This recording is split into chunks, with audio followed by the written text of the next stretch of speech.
Salty Smurf, thank you for a $10 super chat. Just got the pre-tuned Vanny CL1. It's vibrating or jittering every few seconds. You can see it in the DVR. Listen, Salty Smurf. That sounds like a gyro problem, and sounds like the filters are too aggressive.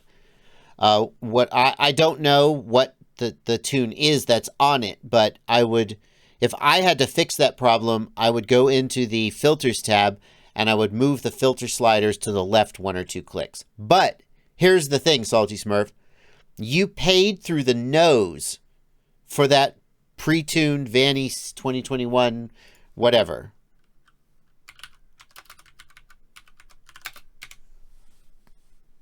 Let's look. Let's go to Rotor Riot. Vanny style built and tuned.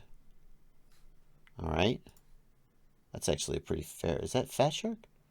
A DJI? Save $100. I see they're knocking $100 off of it. Normal price for this is $615. $615 for a DJI. Let's see, Fat Shark, $609, about the same.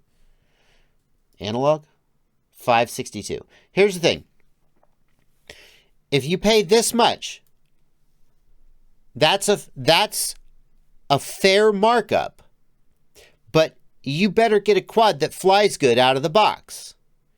And by the way, don't take this as like I'm ranting about Rotor Riot. I guarantee you that whoever it was at Rotor Riot, Tyler who runs the warehouse, or Drew, I guarantee you they will 100% agree with me. This is a markup.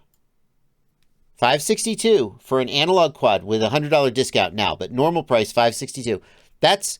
You can get a really good iFlight bind and fly for $350.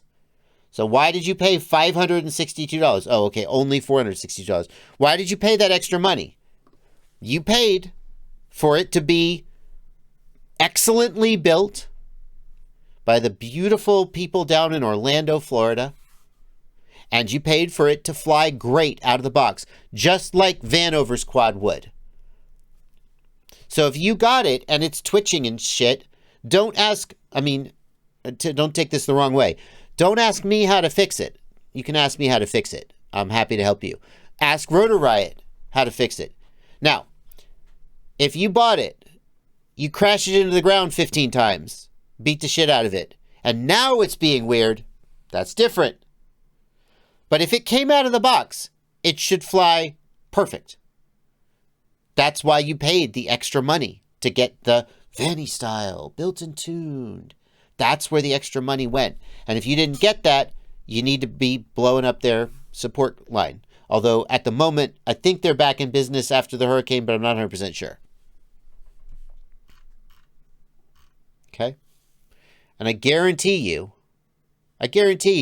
that the folks at Rotor Riot agree with that sentiment and want you to have a perfect quad. But here's the thing.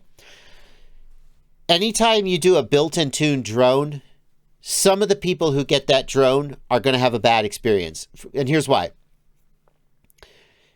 The perfect PIDs depend on the environment, not just the quad. The number one environmental factor that affects PIDs is air density. You need higher PIDs at 10,000 feet AGL, MSL, at 10,000 feet above sea level than you do at sea level, because the air is thinner, so the props make less thrust. And in fact, a lot of people at high elevation use higher pitch props to compensate. But if you ship a bind and fly, you have to try to hit a happy medium where it flies good for somebody at sea level and good for somebody in Denver, Colorado, or whatever their elevation is, 8,000 feet or something. And you're not going to get it right every time. So usually a bind and fly is undertuned because they don't know where it's going and they'd rather have it be a little soft than a little. But here's the thing. You didn't say that you were getting like prop wash oscillation. You said you're getting twitch, twitch, twitch.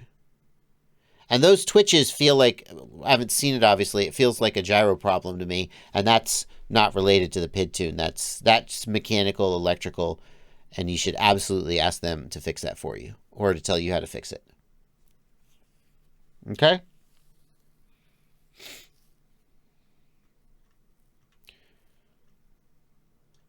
Yep, Christopher Raff, exactly. Part of that extra money is after-sales support. You paid for it. You should get it.